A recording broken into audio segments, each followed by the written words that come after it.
New England, Janice Broderick, Audrey Martin. Illinois, Donna Johnson. Iowa, Deb Carr. New Jersey, Bonnie Myers. Ohio, Marge Belcher, Lola May Lackley, Ruth Annabelle Greenwald. The Department of Alabama, Frank A. Patton. Chesapeake, Virginia, West Virginia, Delaware, Maryland, and D.C. Richard W. Chappell, Jim H. Friedline, Robert H. Roser Jr., Dixon H. Spencer, Larry Walther. Colorado and Wyoming, Idaho, Montana, Utah. Philip L. Beckerich III, Robert P. Fullerton, Jared D. Richard. Columbia, Curtis George Johnson, Richard G. Lilly, W. David McLaughlin. Connecticut, Salvatore Carsbosino. Florida, John A. Iceland, Michael E. Urell. Georgia and South Carolina, Jack C. Meadows Jr., Henry Robinson. Illinois, Frederick Walcott Miller. Indiana, Ricky Lynn Deutscher, Donald E. Gradeless, Lou Michael Thomas. Iowa, James Hugh Johnston, Robert Bob Allen Kennedy, Roger A. Wheeler Sr. Kansas, Robert D. Boyd II, Donald Darrell Gilliland, Roderick Rick A. Hathaway, Douglas E. McGovern, Douglas G. Smith. Kentucky, John T. Dietz. Maine, John Jack Francis Battick. Michigan, Richard G. Hutchins, Carl Edward Lampier, Howard Barnum Lloyd, Francis E. Rogler, Richard L. Scott, Craig William Seawright, John Robert Shumway, Arthur F. Young, Jr. Missouri, James L. Albin, Kenneth W. Bailey, Robert M. Petrovic, John C. Rutherford. Nebraska and the Dakotas, Steve Bauermeister. New Hampshire, John Stephen Steve Dow, Clayton Longber. New Jersey, Edwin Barnhart Leaf, Ronco Lay Nolan Jr., Frederick W. Otto. New York, Peter A. Braley, Gary F. Chapin, Bennett Charles Gardiner, Thomas E. Griffin, John J. Kreigler, Francis E. Rogler, Theodore A. Spiegel, Arthur F. Young, Jr. North Carolina, Ambrose Gary Simon. Ohio, Don Glenn Amring, James H. Houston, Jr., David Henry Spencer. Pennsylvania, John A. Boyer, Frederick E. Clark, Anthony F. Klein, Lonnie J. Pacana, Joseph Albert Schroeder, Robert Charles Strangfeld. Southwest, John E. Spencer. Southwest Arizona and New Mexico, Richard L. Rice, J. Robert Simons. Tennessee, including Mississippi, Omar Ernest Ernie Bacon, William Russell Shackelford. Wisconsin and Minnesota, Dale J. Brasser, Leland L. Burleson, Curtis K. Kirk.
When the boys in blue are gone.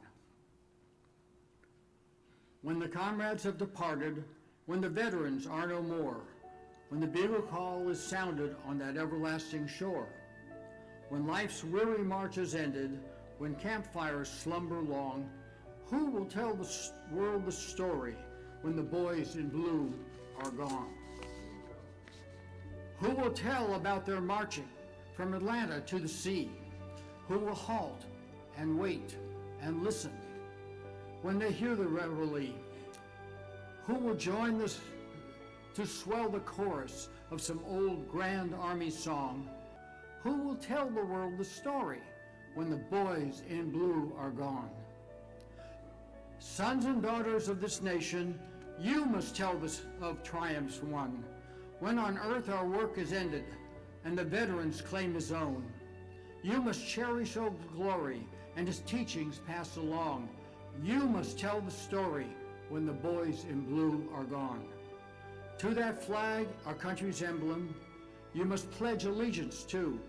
To that flag, our nation's emblem, may your hearts be ever true. That the nation be protected against injustice and all wrong. You must tell the world the story when the boys in blue are gone.